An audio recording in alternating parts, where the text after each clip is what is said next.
विद्यार्थी मित्रांनो, आपल्या YouTube चॅनलमध्ये मी आपला मोठा बंधू तहसीलदार नितीन कुमार देवरे, ग्रामीण भागातील विद्यार्थी बंधू भगिनींचं हार्दिक स्वागत करतो. विद्यार्थी मित्रांनो, अ, आज त्या ठिकाणी पुणे महानगरपालिकेची जवळपास 448 पदांसाठी जाहिरात आलेली आहे. अ, गट ब आणि गट क यासाठी ही जाहिरात आलेली आहे. त्याच्यामध्ये कनिष्ठ अभियंता असेल, लिपिक टंकलेखक असेल, त्यानंतर सहाय्यक अतिक्रमण निरीक्षक ही पदं असतील. तर या पदांसाठी जवळपास जाहिरात त्या ठिकाणी आलेली आहे आणि अ, 20 जुलैपासून ते फॉर्म भरण्याची त्या ठिकाणी मुदत देण्यात आलेली आहे. तर ही मुदत त्या ठिकाणी तुम्हाला ऑगस्ट महिन्याच्या 10 तारखेपर्यंत मुदत त्या ठिकाणी असणार आहे. आता विद्यार्थी मित्रांनो, ही तर अतिशय खुशखबर आहे, चांगली गोष्ट आहे, की मी यापूर्वीच्या व्हिडिओमध्ये म्हटलेलं होतं, की दिवाळीपर्यंत कोणती जाहिरात येणार नाही, किंबहुना निवडणुकानंतरच जाहिरात त्या ठिकाणी येईल. परंतु मित्रांनो, ज्या काही सरळ सेवा परीक्षा होत्या, म्हणजे आपल्या सध्या चर्चेमध्ये ज्या परीक्षा होत्या किंवा ज्या जाहिराती होत्या, त्याच्यामध्ये तलाठी पदभरती असेल, जिल्हा परिषदेची पदभरती असेल किंवा इतर पदभरती. तर त्याच्या व्यतिरिक्त ही पुणे महानगरपालिकेची जाहिरात त्या ठिकाणी आलेली आहे आणि जसं बुडत्याला काडीचा आधार असं ज्या पद्धतीने म्हणतो, म्हणजे हेही नसे थोडके, जेही काही मिळालं तर निदान पुणे मनपा का होईना, तर ही जाहिरात त्या ठिकाणी निश्चितच आपल्याला एक सुवर्ण संधी आपल्याला मिळालेली आहे.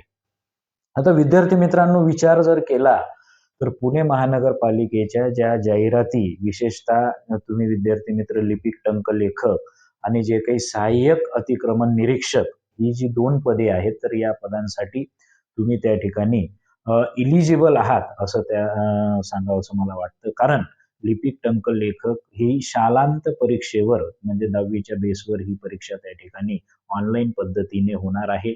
सप्टेंबर किंवा ऑक्टोबरमध्ये ही परीक्षा त्या ठिकाणी होणार असल्याची जाहिरातीमध्ये त्या ठिकाणी नोंद करण्यात आलेली आहे. त्यानंतर मित्रांनो, जे काही सहाय्यक अतिक्रमण निरीक्षक आहे, हे पद सुद्धा त्या ठिकाणी शालांत परीक्षा म्हणजे 10वीच्या बेसवरच त्या ठिकाणी भरलं जाणार आहे. परंतु याला जो काही आय-टी-आयचा जो कोर्स आहे, त्याच्यामध्ये सर्व्हेयरचा कोर्स वगैरे असतो, तर तो कोर्स त्या ठिकाणी इलिजिबल असलेल्या कॅन्डिडेटला कंपल्सरी करण्यात आलेला आहे. म्हणजे 10वी प्लस हा आय-टी-आयचा कोर्स जर तुमचा असेल, तर तुम्ही त्या परीक्षेसाठी किंवा त्या पदासाठी पात्र ठरणार आहेत.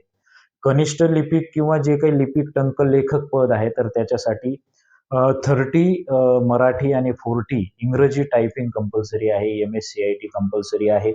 त्याचबरोबर जे काही अतिक्रमण निरीक्षक पद आहे, तर त्याच्यासाठी सुद्धा मित्रांनो त्या ठिकाणी तुम्हाला एम-एस-सी-आय-टी वगैरे कंपल्सरी असणार आहे. तर अशा पद्धतीने मित्रांनो, ही जाहिरात निश्चितच अतिशय उत्तम अशी जाहिरात आहे. सप्टेंबर-ऑक्टोबर महिन्यामध्ये त्या ठिकाणी परीक्षा होण्याची त्या ठिकाणी निश्चितच चान्सेस आहे. त्या ठिकाणी निश्चितच सप्टेंबर-ऑक्टोबरमध्ये परीक्षा होऊ शकते. परंतु मित्रांनो, यामध्ये एका गोष्टीचा परत अडसर निर्माण होऊ शकतो. परत तुम्ही म्हणाल, की सर पुन्हा काहीतरी अडसरचं बोलत आहेत, काहीतरी संकटाचं बोलत आहे. नेमकी आजच त्या ठिकाणी जाहिरात आलेली आहे आणि आजच माननीय सुप्रीम कोर्टाचा निर्णय लागलेला आहे. ओबीसी आरक्षण देऊन त्या ठिकाणी 2 आठवड्यामध्ये नगरपालिका आणि इतर स्थानिक स्वराज्य संस्था म्हणजे जिल्हा परिषद असेल, पंचायत समिती असेल, तर यांच्या निवडणुका घेण्याचे निर्देश त्या ठिकाणी राज्य निवडणूक आयोगाला सर्वोच्च न्यायालयाने दिलेले आहेत. मग मित्रांनो, पुन्हा अडसर म्हणजे खरोखर म्हणजे आजच जाहिरात यावी आणि आजच माननीय सुप्रीम कोर्टाचा निर्णय लागावा, की त्या ठिकाणी 2 आठवड्यामध्ये निवडणुका घ्याव्या. तर निश्चितच ही थोडीशी अडचणीची गोष्ट आहे. कारण मित्रांनो, जर 2 आठवड्यामध्ये निवडणुकांचा कार्यक्रम पुन्हा डिक्लेअर झाला, तर या निवडणुका त्या ठिकाणी ऑगस्ट महिन्यामध्ये होण्याची शक्यता आहे.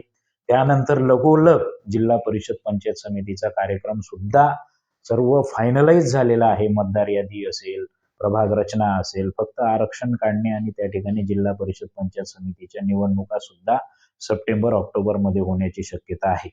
जर आचारसंहिता अशीच कायम राहिली, तर मित्रांनो त्या ठिकाणी जी पुणे मनपाची जागा किंवा जी जाहिरात आलेली आहे, ज्या जागा निघालेल्या आहेत, तर यांची परीक्षा सुद्धा माझ्या माहितीनुसार किंवा ह्या ज्या काही घडामोडी आहेत त्यांचा अभ्यास जर केला असता, तर त्याच्या आधारे त्या ठिकाणी सप्टेंबर ऑक्टोबरमध्ये परीक्षा होतीलच. परंतु मित्रांनो, जर आचारसंहितेची अडचण आली माननीय सुप्रीम कोर्टाच्या निर्णयानुसार, तर त्या ठिकाणी परीक्षा कदाचित निवडणुकानंतर जाण्याची शक्यता आहे. म्हणजे जाहिरात ते आजची काढलेली आहे, म्हणजे आज जवळपास 20 जुलै 2022 आहे. जाहिरात जरी काढलेली असली तरी आचारसंहितेमध्ये आणि पुणे महानगरपालिका आहे. कदाचित स्थानिक स्वराज्य संस्थांच्या निवडणुकामध्ये महानगरपालिकेच्या निवडणुका सुद्धा त्या ठिकाणी समाविष्ट होण्याची शक्यता आहे. त्यामुळे पूर्ण कर्मचारी, पूर्ण स्टाफ जर या निवडणुकांच्या कार्यक्रमाला लागला, तर परीक्षा त्या ठिकाणी कंडक्ट करायला थोडंसं जड जाऊ शकतं.